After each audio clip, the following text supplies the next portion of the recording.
La primera pregunta es que nos expliquen un poco de cuáles son sus motivaciones para desempeñar su profesión.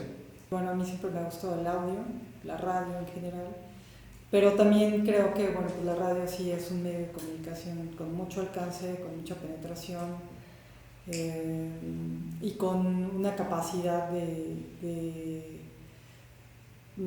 establecer y difundir mensajes importantes, ¿no? Entonces, pues uno, la parte auditiva, que es una magia.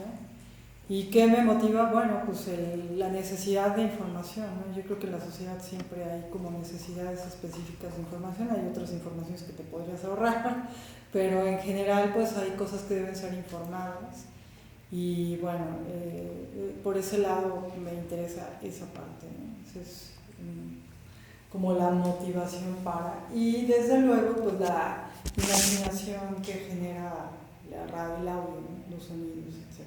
Me hace feliz. Entonces, no sé si cuenta como una motivación emocional, si quiere, pero de felicidad.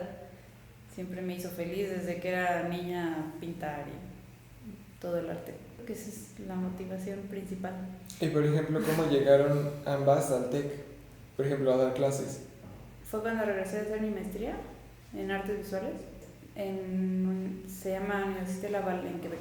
Entonces estaba buscando trabajo y llegué a través de alguien más que me mencionó que estaban buscando profesores de animación con maestría aquí en el TEC y así llegué. Siempre he dado clases, siempre fue algo que me gustó y me entretiene mucho dar clases. Bueno, yo trabajaba de freelance en todos lados, ¿no? Porque cuando eres freelance y cuando trabajas en radio, pues no te alcanza con un solo sueldo, entonces tienes que trabajar. Yo trabajaba en Radio Educación, luego trabajé en el IMER, ¿no? Luego hice trabajitos así, pues por todos lados, ¿no? Y de pronto, al mismo tiempo también daba clase. Y luego de pronto hice otras cosas, estudié en la Sociedad General de Escritores y ahí me encontré un amigo que me dijo que estaban solicitando gente en el TEC y yo dije, ay, un trabajo de planta no me vendría mal, ¿no? Pero vamos a ver qué es. Y pues era la coordinación de audio y ahí ya empecé, pero yo seguía haciendo radio y entonces fue la persona que estaba en radio, más bien pasaron a radio a Humanidades y yo estaba en Humanidades y mi jefe me dijo, vas. ¿Creen que están generando en lo que hacen ahorita impacto en la sociedad? Bueno, sí, claro. O sea, el punto conmigo en la radio es que la mayor parte de la gente en las escuelas privadas piensa que la radio es como para estar ahí chacoteando, ¿no? O poniendo música y yendo a conciertos y demás. Y sí, la verdad es que sí.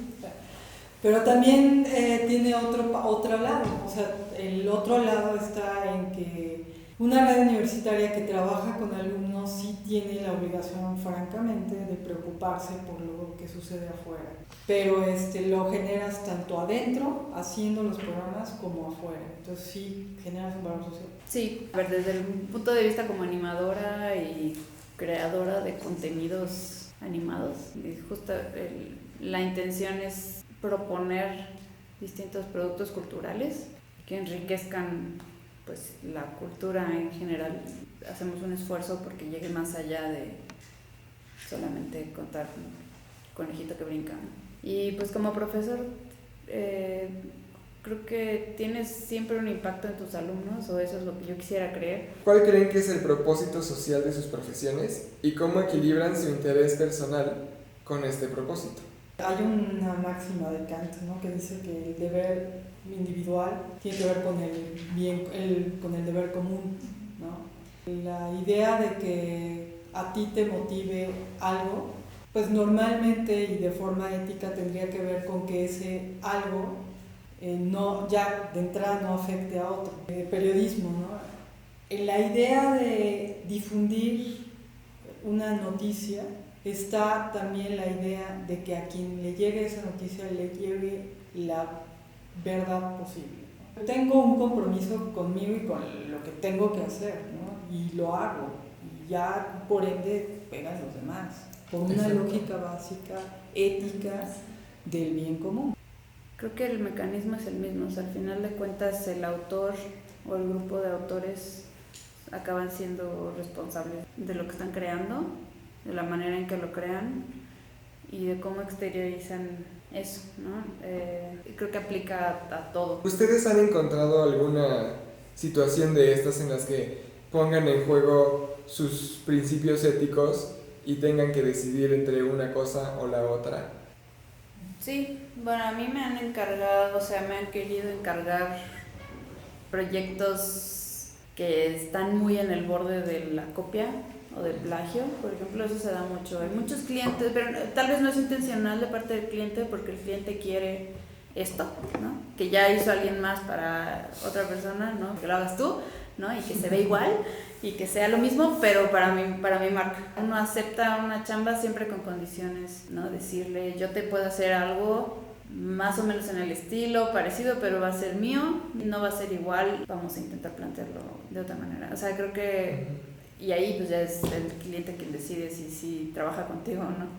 Hay maneras de deshacerte de un cliente, que es como darle un presupuesto imposible, ¿no? Esa es una manera polite ajá, de decirle no lo voy a hacer, ¿no? O sea, tú quieres que yo haga algo que primero es ilegal, ¿no? O sea, si no fuera ilegal, pues no es ético, entonces te va a salir muy caro, porque a mí me va a salir caro el abogado, ¿no? Además de mi dignidad, por lo menos saben que de nuestra parte no va, ¿no? Tal vez lo han conseguido hacer con alguien más. La intención siempre es poner un límite y ya de ahí que la otra persona quiera tomar el límite o no, pues tampoco puedes obligar. Recién entré a la radio, hicimos un concierto de Eli Guerra y me acuerdo que llegó algún productorcillo, ¿no? Y me dijo, oye, ¿por qué no vendemos las entradas y nos vamos a la mitad, ¿no? Y yo pues todavía dije, bueno, pues déjame conseguir una cuenta del TEC para ver, pero pues no, realmente no creo que el TEC, yo estaba muy joven en esos momentos, no creo que el TEC los quiera vender porque no hay un espacio donde enumerar lugares, iba a ser una explanada, ¿no? Y me dijo, no, o sea, lo que te propongo es que los vendamos y que no se entere nadie, que no sé qué, y yo me empecé a reír y dije, primero eso no va a pasar, segundo yo no me presto para esas cosas.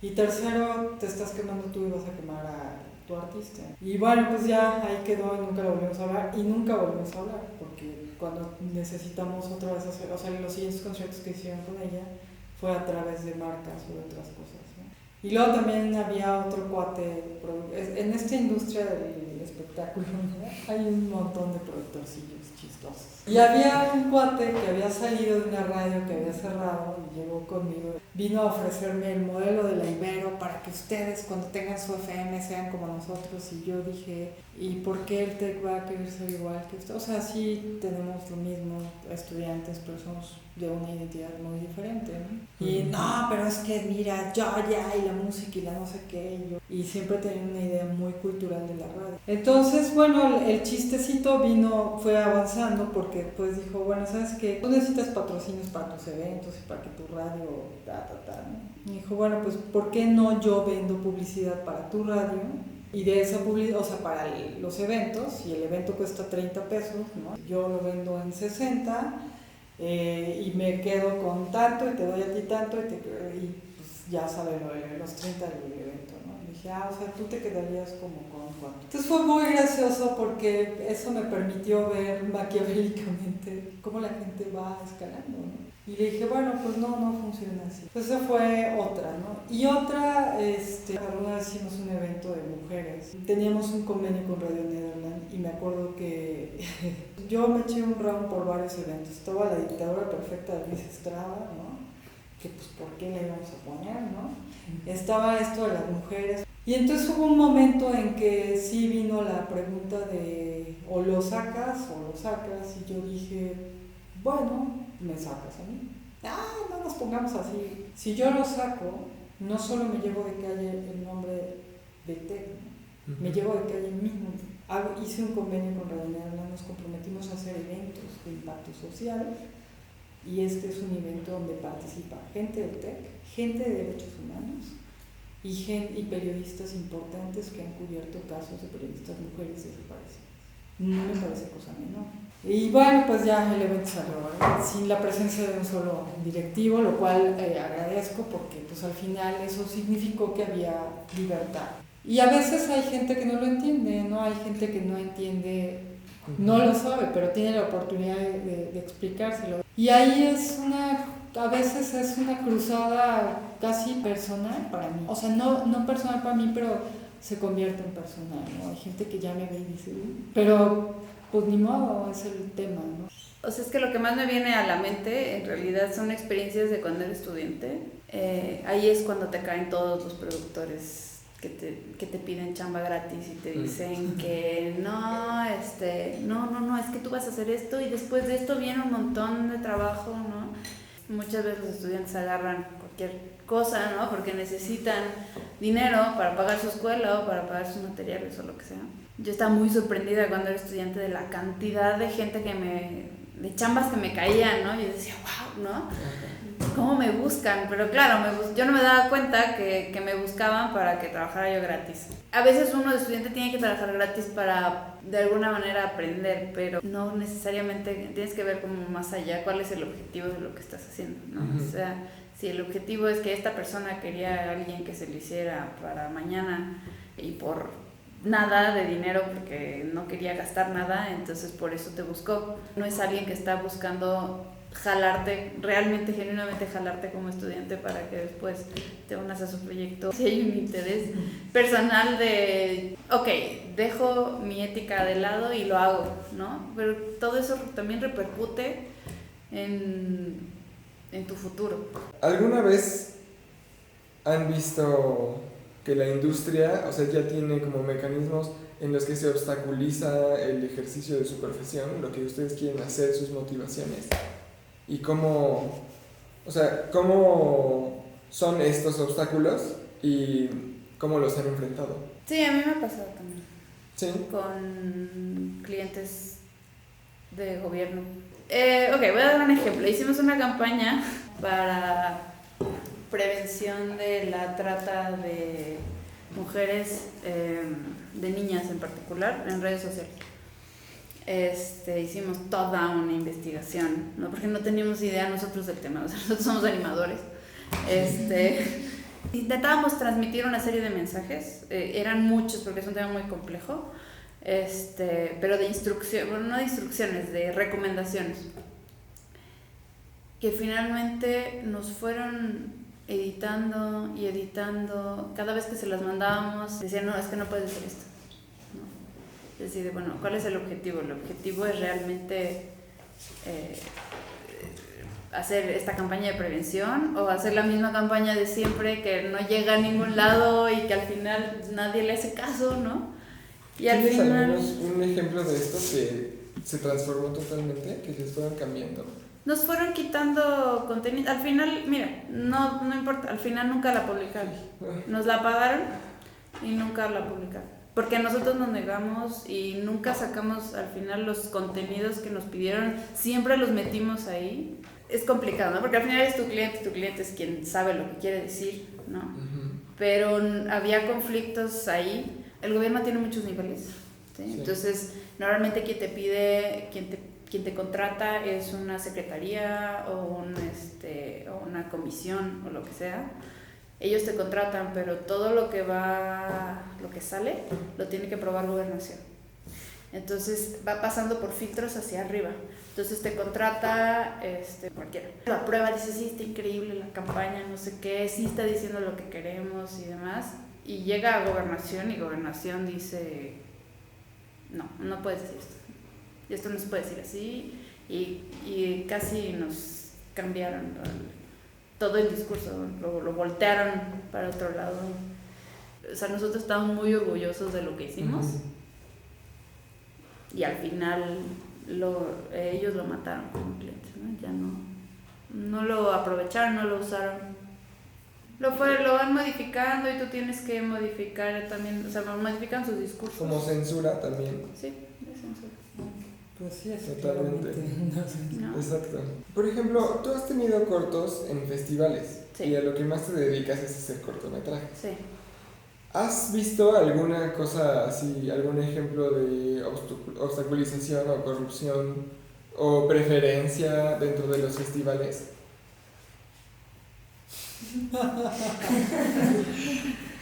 Querido, todos los festivales, los premios son eso.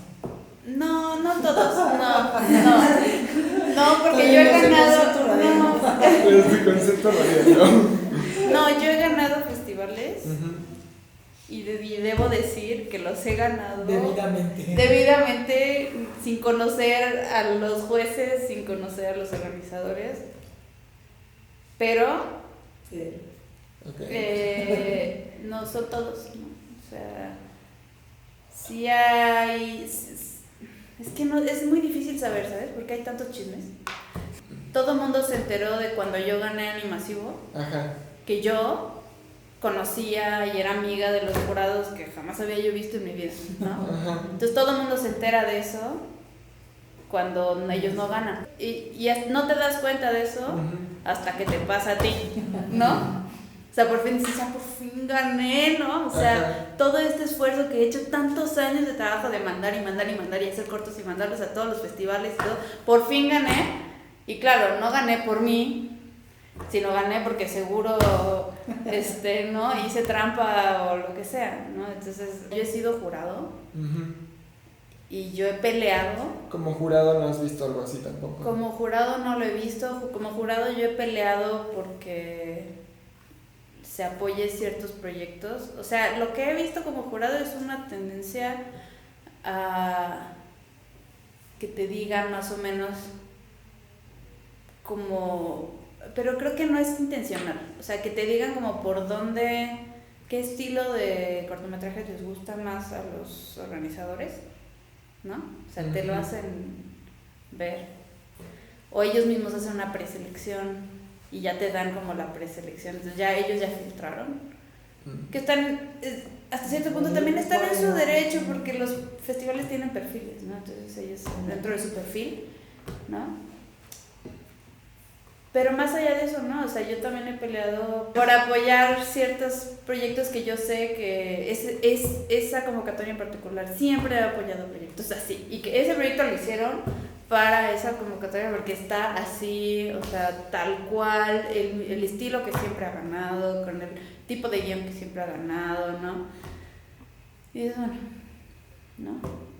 Y en esa ocasión logré convencer a todos los demás jurados de no apoyar ese proyecto. O sea, había un proyecto que era así, caía perfecto con todo lo que ya se había hecho anteriormente, y en vez de, y había otros proyectos como súper innovadores que no caben en ninguna otra convocatoria, ¿no? Y que a mí me parecía que había que apoyar, y al final logré, y entonces me quedé con la linda sensación de que al final ellos estuvieron de acuerdo y dijeron, sí, lo que ustedes escojan, ¿no? Y se le dio el premio a ese proyecto. Entonces al final... A otro que no era el que parecía pintado para el concurso. Exacto, ¿no? O sea, y no cambiaron mis resultados. ¿Hiciste un impacto social al final? Yo he sido becaria 2 veces del FONCA, lo que ha cambiado mi vida, ¿no? Y a mí me llueven también, yo soy culpable de conocer a todos los jurados, Sí, jamás los he conocido, igual, ¿no? Conoce a nadie Claro, y me la dieron, me cambió la vida 2 veces, o sea, para bien, ¿no? Y, o sea, pues me quedo ahí calladita, ¿no? Porque si empiezo a defenderme, pues me va peor. Sí conocí a un jurado que le dio, en su categoría, le dio la beca a todos sus amigos, sí, pero fue uno de, o sea, fueron 5 becarios de 200 que éramos, ¿sabes? O sea, decir que no pasa también sería mentirte, pero decir que eso es con todos, ¿no? Conmigo no ha sido así, ¿no? Pero claro, ¿quién me va a creer? ¿No? Quisiera comentar más bien dos cosas, ¿no? Primero, por ejemplo, en los medios apartamos de que hay mucha autocensura, ¿no? Los periodistas se autocensuran a sí mismos, o sea, por esta idea, ¿no? De no me van a comprar el reportaje o no me van a comprar el artículo, ¿no? Y porque primero tienes que comer o porque me van a matar. Hay gente en los medios y sobre todo en la publicidad a la que se le va el dinero, los ojos por el dinero, la vida por el dinero. y por las drogas y por muchas cosas. Entonces hay gente que dice, no importa, ¿no? O sea, es bar. En mi caso, pues he visto cosas, tuve una muy interesante cuando empezaba mi carrera recién en Radio Educación. Producía un programa de música mexicana, tradicional mexicana, los domingos a las 7 de la mañana. Y a ese programa iban muchos músicos de diferentes partes de la República. Y ahí también hicimos un espacio para que fuera la gente de una radio comunitaria que se llama la Radio de Guayacocotla.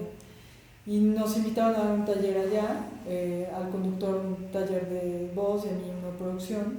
Cuando llegamos a Guayacocotla, pues desde luego que fue ver los asesinatos, no sé si ustedes sepan de una matanza que se llama la matanza de Aguas Blancas, ¿no? En Guerrero. Pues se das cuenta que la matanza de Aguas Blancas pasaba en Guayacocotla, tiro por viaje, en la Sierra Norte de Veracruz, tiro por viaje sin que nadie se enterara. Nadie. O sea, mataban a los indígenas como, ¿no? Nos bajamos del camión en el que íbamos y enfrente había francotiradores apuntándonos. Y yo, que siempre suelo hacer bromas sarcásticas y no siempre sé aconsejar, le dije, interesante bienvenida, se ve que somos importantes, ¿no? Y el conductor con el que iba, que además era mi pareja en ese momento, me dijo, cierra la boca y camina para allá, ¿no? Y yo ya dije, bueno, pues sí, eran importantes. Éramos importantes. Y bueno, nos dimos a la tarea de hacer nuestros talleres. Cuando tú salías a la calle había pues no sé, un ambiente, una vibra como de silencio forzado. Y bueno, ya yo regresando a México decidí hacer unos reportajes. Entonces un reportaje era sobre un encuentro de las tres culturas, estaba muy padre, porque se encontraba la cultura náhuatl, tepehua y otomí en un espacio como explanada, en una planicie muy padre, y hacían toda una ceremonia y se juntaban los tres, y de verdad era una cosa que te sobrecogía, ¿no? Entonces estábamos ahí yo con mi emoción y la grabadora y mi ingenuidad, cuando de pronto alguien se paró junto a mí aquí de este lado y sentí el chic de una foto, y luego el de acá, y luego la de acá. Lo volteé a ver, iba a decir algo cuando llegó mi ex y dijo, vente para acá. Y entonces se acercaron los de, eso fue en 1993 me parece, se acercaron los de Guayacocotla y nos dijeron, la gente que les está sacando fotos son militares. Y entonces yo aprendí a distinguir entre civiles normales, comunes y corrientes, y militares. Por eso cuando voy a las marchas distingo quienes no son de la marcha, ¿no? Eso realmente me asustó, es una amenaza. Es una foto tomada aquí, es una amenaza muy grave. Muchos años después descubrí que mi expediente estaba en la, ¿cómo se llama? La de inteligencia militar. Entonces ese, por ejemplo, fue un hecho. Luego publicamos los reportajes, se iban a transmitir en Radio Educación en un día y una hora, no sucedió. Después supimos que fue en una hora y otra hora, y luego de eso nos hicieron un consejo para quitar el programa.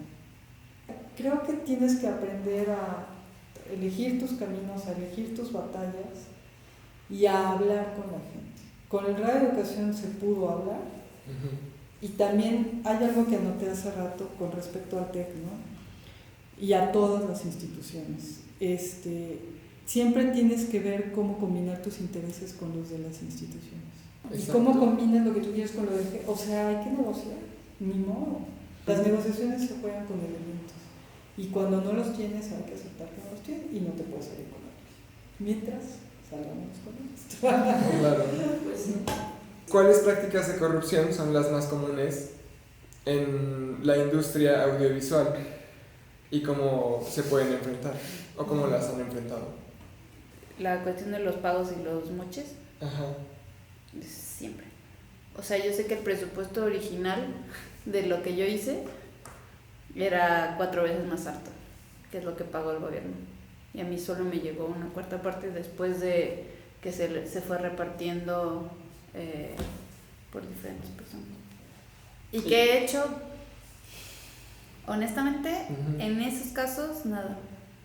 Porque yo sé que ahí es o lo tomas o lo dejas. Y es toda una estructura gigante. Y eso es algo que yo no puedo cambiar. Y desafortunadamente probablemente soy parte del problema por aceptarlo, pero es que es la única manera. ¿Y en algún otro aspecto fuera del gobierno has visto alguna práctica de corrupción así? Pues es que no sé a qué nivel, a nivel privado, el que te contrate o sea, el contrato se lo den al amigo de alguien, ¿no? Cuente como corrupción. Okay. Dado que es un cliente particular que tiene el derecho a escoger a quien quiera. Uno de mis amigos, o sea, me contaron que otros estudios les estaban pidiendo muy seguido cotizaciones, muy seguido para proyectos en particular, y que al final eran chambas que estos de acá cotizaban un poquito más bajo y se llevaban. Llega con el cliente, mira, este estudio te lo cotiza en esto, yo te lo cotizo 10% menos. Me tocó hacer una vez una exposición, por ejemplo, que me pagaron muy poquito, pero era en un centro cultural. De hecho, ya me habían contratado, ya había sido la exposición y después me pagaron. Me pedían 2 cotizaciones más que yo tuve que ir a conseguir de amigos de, oye, ¿me puedes hacer una cotización para esto que sea de más de tanto? Y entonces tus amigos te hacen 2 cotizaciones para algo que ya te pagaron, de que ya te dieron a ti, ¿no? Pasa mucho también, me acuerdo que hace mucho hice una instalación con un amigo ¿cómo se llama este? Creo que Arte Alameda. Bueno, el caso es que fue ahí y fue exactamente lo mismo, para que pudieran justificar por qué nosotros. Pero yo eso no lo llamaría corrupción, yo ahí creo que tienes un sistema muy cuadrado, tuviste que volverte así porque pues, todo lo que pasa, ¿no? El amiguismo y la filtración de contratos, de información, en fin. Pero yo creo que legalmente puede que sea corrupción. Sí, claro, porque ¿no? Es porque estás, pero si alguien si alguien pide transparencia de eso y se pone a investigarlo, pues ya te imaginarás. Ajá. Pues, las prácticas de corrupción más comunes en el periodismo, ¿no? Bueno, la de los contratos de publicidad. El gobierno tiene, hagamos como 10,000 pesos para publicidad, ¿no? Sí. Y entonces, ¿cómo decides por qué contratas a Milenio, ¿no? A López Doriguita, ¿no? A todos ellos? Ahí es un punto y ahí no hay esas licitaciones. En la radio hay una cosa muy hermosa que me causa entre nostalgia, y como, no sé, son de esas corrupciones que dices, ¡ay, qué tiempos aquellos!, ¿no? En Estados Unidos se pagaba, cuando el rock and roll empezó, se pagaba porque tocaran a Elvis Presley, a Buddy Holly, a todos esos, ¿no? Entonces, en México, por supuesto, sigue pagando, ¿no? Porque toques a Malumita y a todas esas cosas, ¿no? Y eso es la payola, o sea, la payola es pagas porque toques. ¿Cuáles son los costos sociales de estas prácticas de corrupción? La convivencia. O sea, eso nos hace los seres que somos ahorita, ¿no? Llenos de miedo, llenos de... ¿Por qué alguien reacciona agresivamente en la calle cuando toca, se le mete a... Porque el miedo. El miedo, bueno, pues Star Wars es toda una Biblia, ¿no? Decía Yoda, el miedo se convierte en ira y la ira no te hace inconsciente, ¿no? Al mismo tiempo es tener que vivir en un mundo corrupto y ser parte de eso. Entras en algo y te vas a empezar a topar con cadenas y cadenas que son infinitas para arriba, que o renuncias, ¿no? Y ya, entonces es la única manera en la que no eres parte del problema, o pues agüitas el ala y... Sí, creo que puedes pelear, pero escoger tus batallas, ¿no? Como dice Vero. Pero creo que sí vivimos en un mundo en que todos somos parte. ¿Cómo recomiendas que lo hagamos? O sea, que no nos vean como de fuente de trabajo barata porque son Creo alumnos. que tienes que escoger. Hay algo legal que es obligatorio, que es el servicio social. Entonces a partir de ahí estás aprendiendo como estudiante que tienes que trabajar gratis para alguien porque te lo pide tu escuela, porque es una cuestión que está en la ley. Tienes que hacer un servicio social. El problema es que está mal diseñado. Originalmente esa ley era para que hubiera médicos en todo el país y que todos los indígenas tuvieran acceso a un doctor, ¿no? Gratis. Eso tenía sentido. Pero se ha ampliado tanto que ahora es servicio social, es ve y trabaja gratis para una empresa que podría pagarte, pero que no lo va a hacer porque es servicio social y te está ofreciendo experiencia, ¿no? Y realmente buscar algo que te vaya, del cual tú le robes más aprendizaje de lo que realmente no te están pagando, ¿no? O sea, yo sí trabajé gratis, ¿no? Pero en proyectos que para mí significaban algo, porque yo quería aprender eso. Yo invito a alumnos a participar en proyectos y o sea, hay a quien no le he pagado, pero es por invitación, es voluntario y son proyectos en los que yo tampoco gano nada. O sea, es un cortometraje, por ejemplo, o un proyectito así. Si yo gano, siempre le doy un porcentaje, ¿no? Y los invito a participar, aunque sea muy poquito. Tú le preguntabas a Nuria, ¿no? Bueno, ¿y qué recomiendas o cómo recomiendas negociar? Yo creo que la mejor forma de negociar es siendo el mejor, porque entonces tienes elementos con qué negociar. Y para que seas el mejor tienes que identificar cuáles son tus cualidades, para que eres bueno. Suena bien. Eso hay que probarlo todo.